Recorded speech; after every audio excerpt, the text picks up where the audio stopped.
तो चलिए दोस्त, आज एक बहुत बड़ा सूचना है आप लोगों के लिए बीपीएससी 7वां चरण बहाली के बारे में। देखिए क्या है।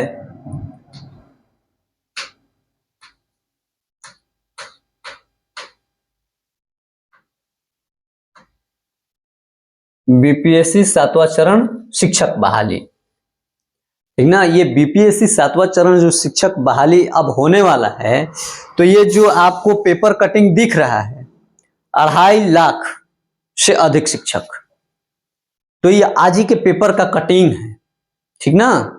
तो इस पेपर के कटिंग जो आया है आप लोग पढ़ लिए होंगे, बहुत सारे पेपरों में था आज का। तो ये दैनिक भास्कर का कटिंग है, उसमें ये दिया था, कई पेपरों में था। तो आप लोग, हमको लगता है कि आप लोग पढ़ लिए होंगे। जो मेरे दोस्त भाई नहीं पढ़ पाए होंगे वो इस वीडियो से समझ लेंगे और पढ़ लेंगे। तो चलिए आइए हम इसके बारे में चर्चा करेंगे कि आखिर आज क्या हुआ। तो देखिए, थोड़ा सा इसको जूम कर लेते हैं। देखिए, बीपीएससी और शिक्षा विभाग के अधिकारियों के बीच हुई बैठक। बीपीएससी और शिक्षा विभाग के बीच आज क्या हुआ, एक बैठक हुआ। और बैठक में क्या हुआ, देखिए कि स्कूलों में 2.5 लाख से अधिक शिक्षक भर्ती परीक्षा के प्रश्न पत्र हो सकते हैं वस्तुनिष्ठ। माने 2.5 लाख शिक्षकों की भर्ती होगी और परीक्षा का जो क्वेश्चन होगा वह कैसा होगा, तो वह क्वेश्चन वस्तुनिष्ठ होगा। कैसे होगा, ऑब्जेक्टिव टाइप का क्वेश्चन होगा और 100 क्वेश्चन होगा। ये बात हुआ। उसके बाद स्कूल में कक्षा 1 से 12 तक के शिक्षकों की भर्ती के लिए बीपीएससी से होने वाली परीक्षा, पैटर्न और सिलेबस सहित विभिन्न मुद्दों पर शुक्रवार को चर्चा हुई, ठीक ना। शुक्रवार के दिन ही चर्चा हुई थी। लगभग 2.5 लाख से अधिक शिक्षकों की नियुक्ति के लिए परीक्षा का पैटर्न वस्तुनिष्ठ हो सकते हैं। जो ये परीक्षा होगा, तो ये परीक्षा का जो क्वेश्चन होगा वो वस्तुनिष्ठ टाइप का होगा। कक्षा 1 से 12 तक के लिए परीक्षा एक साथ लिया जाएगा या फिर अलग अलग। शिक्षकों की भर्ती के लिए परीक्षा से जुड़े विभिन्न मुद्दों पर बैठक में प्रारंभिक विमर्श हुई और बीपीएससी के अध्यक्ष भी थे उस परीक्षा में, बैठक में शामिल हुए और उनके बीच भी बातचीत हुआ। शिक्षकों की भर्ती के लिए वैकेंसी जल्द जारी कर दिया जाए, जिससे संबंधित बिंदुओं पर भी चर्चा हुई कि माने शिक्षकों की जो बहाली है तुरंत उसको पब्लिश किया जाए, लाया जाए, इस पर भी चर्चा हुई। उसके बाद है कि मेरिट के आधार पर चॉइस। मेरिट के आधार पर चॉइस होगा। आवेदन लेने से लेकर के चयन की प्रक्रिया बीपीएससी शिक्षा विभाग की सहमति से अंतिम रूप से तय करेगा। बीपीएससी केंद्रीकृत तरीके से आवेदन लेगा और आवेदन के साथ ही किस जिला में शिक्षक बनना चाहते हैं 3 या अधिक ऑप्शन चुनना होगा। चयन में अधिक अंक आने की स्थिति में प्रधान चॉइस के आधार पर जिला मिल जाएगा। अगर आप परीक्षा में अधिक नंबर लाते हैं और 3 चॉइस रहेगा और तीनों चॉइस में से आपका परीक्षा के मतलब कि जितना अंक लाएंगे उस अंक के हिसाब से आपका चॉइस फाइनल कर दिया जाएगा। ये भी बैठक में तय हुआ। तो ये तो रहा पेपर के बारे में। अब हम बताएंगे आप लोगों के सिलेबस के बारे में।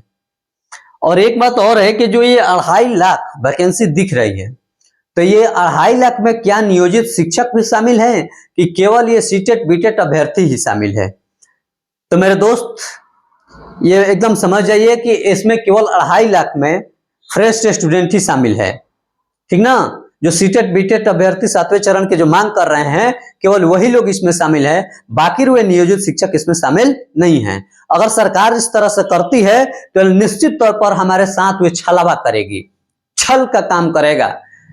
क्योंकि ये तो हमारे लिए लॉलीपॉप हो जाएगा। अब उसको भी आप इसी में शामिल कर लीजिएगा, 7वें जो नियोजित शिक्षक हैं उसको भी इसी में जोड़ लिया जाए और जो नए शिक्षक अभ्यर्थी हैं उसको भी इसी में जोड़ लिया जाए, तो ये बहुत बड़ा छलावा होगा हमारे साथ।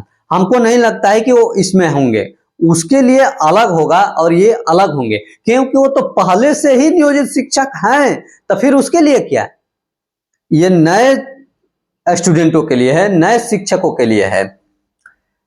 चलिए तब आते हैं, थोड़ा सा हम सिलेबस पे चर्चा कर लेंगे कि देखिए सिलेबस इसका क्या रहने वाला है। इस बार सिलेबस क्या रहने वाला है। देखिए, जो पिछला बार प्रधान शिक्षक के लिए एग्जाम हुआ था, उसी एग्जाम के पैटर्न के बारे में हम बताएंगे, क्योंकि यह भी परीक्षा बीपीएससी ही ले रहा है और वो भी परीक्षा बीपीएससी के द्वारा ही हुआ था, ठीक ना। तो उसमें बहुत सारे शिक्षक फेल हो गए थे, नहीं पास कर पाए। लगभग 400, पूरे बिहार के अंदर से 400 ही पास हो पाए थे।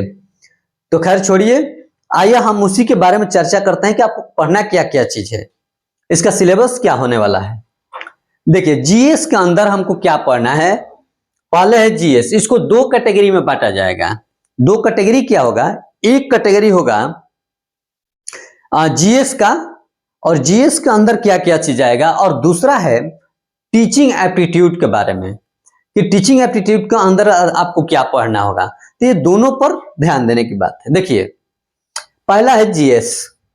जीएस के अंदर हमको पढ़ना है विज्ञान। क्या पढ़ना है, विज्ञान के बारे में पढ़ेंगे। उसके बाद क्या पढ़ना है, भारतीय राष्ट्रीय आंदोलन तथा बिहार का योगदान। भारतीय राष्ट्रीय आंदोलन में बिहार का क्या योगदान था, उसके बारे में पढ़ना है। उसके बाद क्या है, भूगोल है, भूगोल के भी बारे में पढ़ना है। भारतीय राज्य व्यवस्था के बारे में पढ़ना है। उसके बाद अर्थव्यवस्था के भी बारे में पढ़ना है। किसके बारे में, अर्थव्यवस्था। उसके बाद क्या है, विज्ञान एवं प्रौद्योगिकी के बारे में पढ़ना है। समसामयिकी है, यानी करंट अफेयर्स के भी बारे में पढ़ना है। और है मैथ एंड रीजनिंग। इस 75 नंबर में इतना सारी चीज रहेंगे। 75 नंबर में इतना मैथ और रीजनिंग ये भी शामिल रहेंगे। अब रहा बात टीचिंग एप्टीट्यूड के बारे में। देखिए, मैं इसके बारे में समझा देता हूं। जो आपने बीएड और डीएलएड किए हुए हैं, तो बीएड और डीएलएड के अंतर्गत आपने जो पढ़ाई किए हैं, उस में से आपको पूछा जाएगा। उसके बाद क्या क्या इसका पैटर्न होगा, क्या क्या चीजें और पढ़नी होगी इसमें। देखिए, क्या क्या पढ़ना है, तो बच्चे तथा बचपन, बाल अधिकार और समाजीकरण और शिक्षा एवं विज्ञान के बारे में पढ़ना है। बच्चों के बारे में पढ़ना है और उसके बचपना के बारे में पढ़ना है। समाज और समाजीकरण के बारे में पढ़ना है। उसके बाद क्या है, प्रमुख शिक्षा शास्त्री और उसका दर्शन। जो शिक्षा शास्त्री हैं उसके दर्शन के बारे में पढ़ना है, ठीक ना। जैसे रूसो हो गए, ये दर्शन उसका भी पढ़ना है। रविन्द्रनाथ टैगोर हुए, उनके दर्शन के बारे में पढ़ना है। आगे और क्या पढ़ना है, देखिए, पाठ्यक्रम बाल विकास। क्या पढ़ना है, बाल विकास, वृद्धि एवं विकास, सृजनात्मकता, खेल, व्यक्तित्व और नैतिक विकास के बारे में पढ़ना है। क्या पढ़ना है, नैतिक विकास के बारे में पढ़ना है। एक है ECCE के बारे में पढ़ना है। उसके बाद आवश्यकता एवं उद्देश्य, विशेष आवश्यकता, बाल और बच्चे के बारे में पढ़ना है। जो बाल मनोविज्ञान है उसके बारे में पढ़ना है। और क्या पढ़ना है, शारीरिक शिक्षा के बारे में पढ़ना है। किसके बारे में, शारीरिक शिक्षा। किसके बारे में, शारीरिक शिक्षा होगा। उसके बाद बिहार में शिक्षा और चुनौतियां, बिहार के अंदर क्या शिक्षा और उसके चुनौतियां क्या क्या है, उसके बारे में थोड़ा पढ़ लेना है। उसके बाद है विद्यालय संस्कृति शिक्षा के अधिकार और समावेशी शिक्षा। संस्कृति शिक्षा के बारे में पढ़ना है और समावेशी शिक्षा के बारे में पढ़ना है। आगे क्या है, कक्षा कक्ष।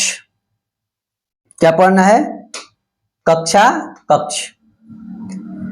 कक्षा कक्ष शिक्षण, पाठ्यक्रम और सहभागिता, क्रियाएं, आकलन और मूल्यांकन, वृत्तिक विकास एवं नेतृत्व व्यवस्था के बारे में पढ़ना है, ठीक है। उसके बाद क्या पढ़ना है, ये मूल्यांकन के बारे में, वित्त के बारे में, विकास एवं नेतृत्व इसके व्यवस्था के बारे में पढ़ना है। जिला स्तरीय संस्थाएं, किसके? जिला स्तरीय संस्थाएं, राष्ट्रीय स्तर की संस्थाएं एवं अंतरराष्ट्रीय स्तर की संस्थाओं के बारे में पढ़ना है। अगला और क्या पढ़ना है कि भारतीय समाज में समावेशन और अपवर्जन और समावेशी के बारे में पढ़ना है। भारतीय समाज एवं अपवर्जन एवं समावेशी शिक्षा, जेंडर विभेद, समावेशी शिक्षा, उसके बाद है जेंडर विभेद एवं संवेदनशीलता, क्षमता एवं राष्ट्रीय समाजीकरण, न्याय के लिए शिक्षा तथा शिक्षकों की असमानता के बारे में पढ़ना है। उसके बाद है राष्ट्रीय पाठ्यचर्या, उसका रूपरेखा क्या होगा। शिक्षण अधिगम में मल्टीमीडिया के साधनों के बारे में पढ़ना है, इनका उपयोग तथा विद्यालय कार्य के साथ साथ EIT है, ECT करके है कुछ, यहाँ पर थोड़ा सा गड़बड़ हो गया है, उसके एकीकरण के बारे में पढ़ना है, ठीक ना। तो ये रहा आपके सिलेबस। अनुमानतः ये सिलेबस है, ये बीपीएससी की तरफ से लागू अभी नहीं बताया गया है, ये हम लोग अपने तरफ से बता रहे हैं। जो प्रधान शिक्षक का सिलेबस था उसके आधार पर ये बता रहे हैं। जो बीपीएससी अब तय करेगा सिलेबस क्या हो रहा है वो तो अलग बात है, लेकिन आप लोग अभी से ये चीजें पढ़ने का काम लगा दीजिए और इसको लगातार पढ़ते रहिए। ज्यादा से ज्यादा हमको लगता है कि इसी से संबंधित सिलेबस होने वाला है, कोई ज्यादा नहीं होगा और बहुत बड़ा टफ क्वेश्चन नहीं होगा। क्वेश्चन कैसे होगा देखिए, एक तो होगा स्टेटमेंट वाला, नहीं हो सकता है। अगर स्टेटमेंट के लिए कथन और कारण का होगा तो ये तो यूपीएससी का हो जाएगा, यूपीएससी के लेवल के क्वेश्चन चला जाएगा। इसमें होगा कि एक मैच करने के लिए देगा, एक साइड में दे देगा और एक इधर साइड में दे देगा, दोनों को मैच करने वाला हो सकता है क्वेश्चन। और क्या हो सकता है, एक सिंगल होगा कि मतलब कि डायरेक्ट आंसर आप चॉइस कर सकते हैं, ठीक ना। तो इसी तरह के क्वेश्चन होने जा रहा है। ये 100 क्वेश्चन होगा और 100 क्वेश्चन वस्तुनिष्ठ होगा और इसमें कोई निगेटिव मार्किंग नहीं होने वाला है। बात समझ गए होंगे। तो चलिए दोस्त, अब मिलेंगे हम आपसे एक नए नोटिफिकेशन के साथ अगले वीडियो में। तब तक के लिए धन्यवाद।